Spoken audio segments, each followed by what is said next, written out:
Good morning বন্ধুরা, কেমন আছো সবাই? আশা করি সবাই অনেকটাই ভালো আছেন। তো সবাইকে শুভ সকাল, শুভ সকাল, শুভ সকাল। তো আজকে সকাল সকাল ঘুম থেকে উঠে আমরা ব্লগ ভিডিও বানানোর জন্য বের হয়ে গেলাম।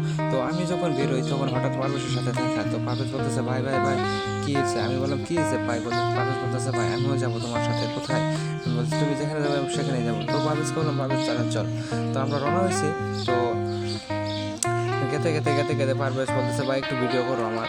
তো হঠাৎ পারভেজকে বললাম, হ্যাঁ ঠিক আছে, তো তুইও আমার সামনে আয়।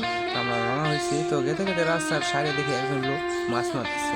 তো ভাইজানকে বললাম, ভাইজান ছোটো মাছ ধরে না বড় মাছ ধরে? সে বলতেছে, ভাই অনেক বড় বড় মাছ আছে, কিন্তু এখানে সেগুলো কম ধরে, ছোটো মাছই বেশি ধরে।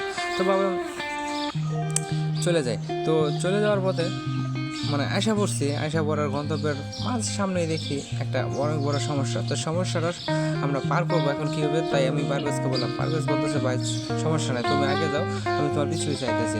তো আমি আগে গেতেছি। পারভেজ বলতেছে, ভাই আস্তে আস্তে যাও, যাতে দেখো যাতে পড়ে না যাও কাদায়।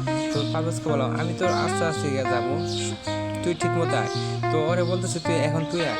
তো তার আবার চলার স্টাইলে দেখেন, সে ভেঙে চুরে আসতেছে, কত সুন্দরভাবে এসে পড়ছে। তো আমরা এখন গন্তব্যে কাছাকাছি আসা পড়ছি, আর 1 মিনিট হাঁটলে আমরা গন্তব্যে এসে পড়বো। তো পারভেজ একটু হাই দেয়। তো পারভেজ সবাইকে হাই দিল।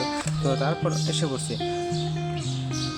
দিন শেষে যখন আমি আমার বন্ধুর সাথে দেখা হয়, তখন তার কি একটা অবস্থা হয় দেখেন। সে আমাকে রেখে তার গার্লফ্রেন্ডের সাথে প্রেম করতে ব্যস্ত। এটাই হলো বাস্তব। তো ভালো থাকবেন, সুস্থ থাকবেন, টাটা। আর আমার ভিডিওটা ভালো লাগলে অবশ্যই একটা লাইক, একটা কমেন্ট করে দেবেন। Good bye.